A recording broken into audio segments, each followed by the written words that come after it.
Coming up, a WSU female student allegedly sexually assaulted on campus. We'll take you over for a live look at the location where it happened. And an update on a Brian Kohlberger with a potential death penalty as his court date is coming up next on Murrow News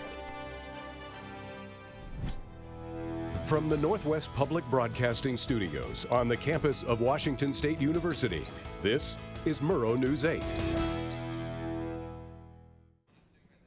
Hello and welcome to Murrow News 8. Happy Monday to everyone watching. I'm Jose. And I'm Olivia Mayo. An email sent out by WSU Police earlier this morning notifying students of a potential sexual assault on campus last week. Our reporter Cooper is live at the reported scene. So yeah, earlier this morning, WSU Police released a report detailing a sexual assault / potential, right now just an assault, but potentially sexual assault of a female WSU student at this parking lot south of Beasley Coliseum. The victim reported that she was walking along when she was choked from behind by the subject and went unconscious. She later regained consciousness and found herself at this exact location. It was not reported that the subject could be identified. There's no current description, and WSU Police are asking the police community for potential information, and that is all we know right now. There will be increased campus police patrols as well.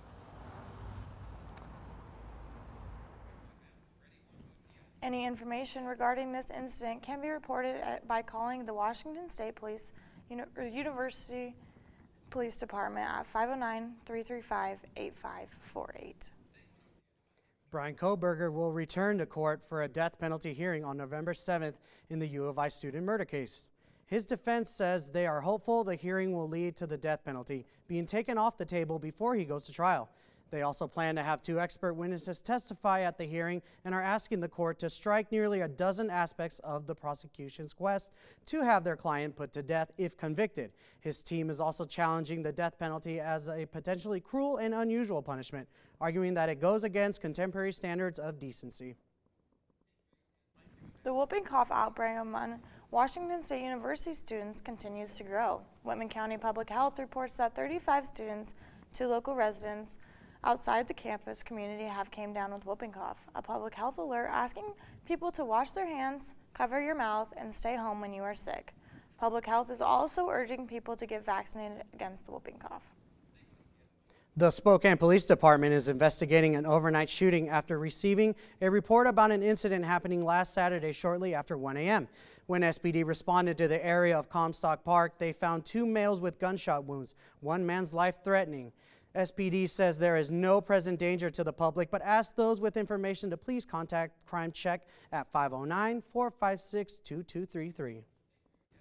The Idaho Food Bank will be holding their Moscow distribution today at the Latah County Fairgrounds, starting at 10 a.m. until the last box is handed out. This distribution will provide a variety of fresh produce, frozen meals, dairy, and dry goods to help meet the needs of families in Moscow. The food is free, minimal documentation or eligibility requirements are needed. Pullman Building Supply, the local hardware store on the south side of town, is closing its doors earlier than first announced. Now, Pullman customers' last chance to go in the store will be this Saturday, almost a full month before the previously announced date of November 30th. Back in July, the store reported that the demand at the Pullman local just wasn't enough, deciding to close its doors and focus on the Moscow location. According to the New York Post, a drop-off ballot box in a competitive Washington State House district went up in flames early Monday after a proactive device went off, destroying hundreds of ballots, local officials estimated. First responders managed to put out the flames, and officials were assessing how many votes were lost in the drop box located at the Parks and Ride near Fisher's Landing Transit Center in Vancouver. It appears that a device attached to the outside of the ballot box that resulted in the ballots being ignited. Coming up, some Pullman businesses are facing challenges as the city fights to maintain morale. And the Snake River is planning on some treatments. We'll tell you next. 1 in 3 adults has pre-diabetes. 1 in 3. That means it could be you. your favorite brother, your other brother. You, your football buddy, your football buddy. You, the boss's boss. If 1 in 3 adults has prediabetes, that means it could be you, your barber, your barber's barber. Nice work. Thanks. You, your plumber, Breathe right into your foot. your plumber's masseuse. Yes.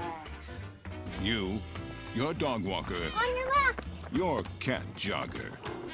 Or you, your co-pilot, your co-pilot's co-pilot. While 1 in 3 adults has prediabetes, with early diagnosis, prediabetes can be reversed.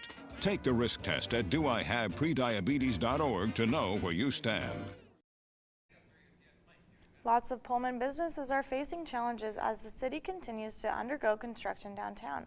Numerous businesses are facing big changes, including the Pullman Batting Cage, which has closed, while Cougar Country Drive-In and Zoe's Coffee Kitchen have both been put up for sale. The batting cages are also not the only business to close in recent months, as the Village Center Cinema, Pullman Building Supply, and the YMCA have also closed this year. The Idaho State Department of Agriculture is planning a second round of treatment in the Snake River in November to target invasive quagga mussels. The second round of treatment comes just 1 month after the department treated 8.5 miles of the river between October 8th and 19th with Natrix, a copper-based pesticide registered by the Environmental Protection Agency used to kill invasive aquatic species. The treatment are part of an effort to eradicate quagga mussels that were first discovered in the Snake River in September 2023 and again on September 2024. The Idaho Capital Sun previously reported. Police are looking for a missing 28-year-old man who was last seen in the Moscow-Pullman area early Friday morning. Daniel was last seen driving a 2006 gray Ford 500 when he ran out of gas between Moscow and Pullman. Lagme is 5'6", 125 pounds, and has a neck tattoo. 3 people were arrested on charges of alleged burglary on Tuesday, October 15th on Garfield Farmington Road. According to public records, at approximately 6:11 p.m. on Tuesday, Whitman County Sheriff's Deputy Amy Pleto responded to a burglary. Gary Wayne French of 62 of Spokane, Eric James Harris, 55 of Spokane, and Melissa Ann Marie Pagel, 44 of Farmington, were arrested after Pagel admitted to having meth on her person. According to Whitman County Sheriff Brett Myers, the suspects are allegedly claiming they knew someone that lived on that property. This weekend, head down to 910 Northeast Colorado Street, which is also the grass of Lambda Chi Alpha, for a vintage market. This Pullman Vintage Market will be held on November 1st and 2nd from noon to 6 p.m. With everyone heading outside for that hope to be vintage market, what can we see the weather looking like for this week? Yeah, thanks, Olivia. So today we're looking at a high of 50, a low of 35. It's cooling down a little bit. It's going to be pretty cloudy today. And looking at tomorrow, we're looking at pretty similar weather, just dropping a little bit with a high of 48, low of 33, some slight west winds. And looking at the state map, Olympia and Seattle are going to see some sun for a couple more days. And then looking at the other side of the state, it's pretty cloudy today. Highs in the 50s to low 60s. And looking at the 5-day forecast, we're going to see partly cloudy and then some rain on Halloween, so some spooky weather there. And then we're going to get the sun back on Saturday. Back to you guys at the desk. Thanks, Brooke. Up next, the WSU football team has officially been ranked as one of the top teams in the country. I'll tell you where they landed. And some exciting news as basketball is around the corner. Jose will update you with sports next.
For the first time this season, the Cougs are back in the AP College Football Top 25 poll. Cougs are ranked 22 in the nation. With last week's victory over San Diego State, Cougs improved to 7-1. And with that 7-1, the Cougs pulled off 2 fourth-quarter touchdown drives to post a 29-26 road win over San Diego State last Saturday. The Cougs trailed 26-14 early in the fourth quarter before Mateer connected with Carlos Hernandez for a 34-yard touchdown, and linebacker Buda intercepted a pass inside WSU territory to set up the game-winning drive. The Cougs head into their second bye week 7-1, giving them their best start since 2018. The 2024-25 men's Cougar basketball season starts next Monday as the Cougs host Portland State at Beasley Coliseum. WSU will play 4 of its 5 games at home with top 60 net opponents, Bradley, Idaho, and Northern Colorado. Tip-off against Portland State is next Monday at 8 p.m. Cougs soccer team tied number 10 Santa Clara 1-1 last Wednesday night at Stevens Stadium.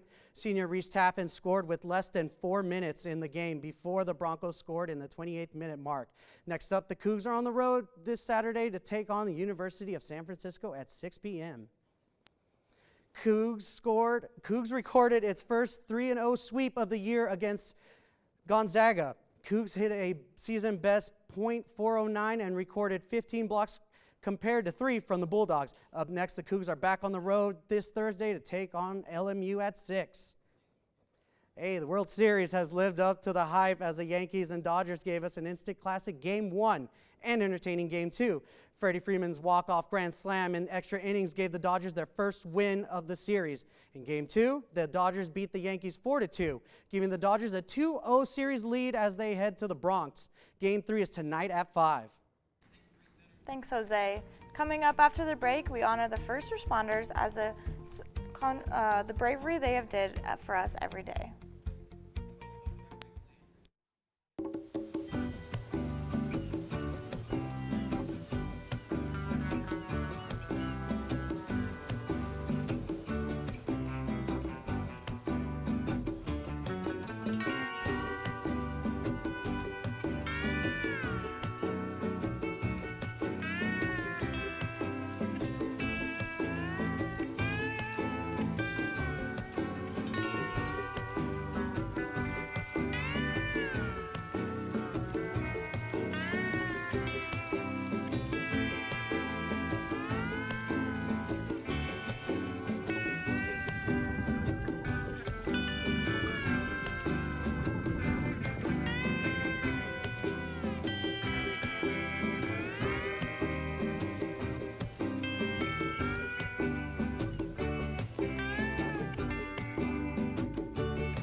Today is National First Responders Day. Today we honor the men and women who act quickly when there are an emergency on hand. If you know anyone that is in this field, please tell them thank you from us. We appreciate your time today and hope you have a great rest of your week. Check out our socials at Murrow News 8.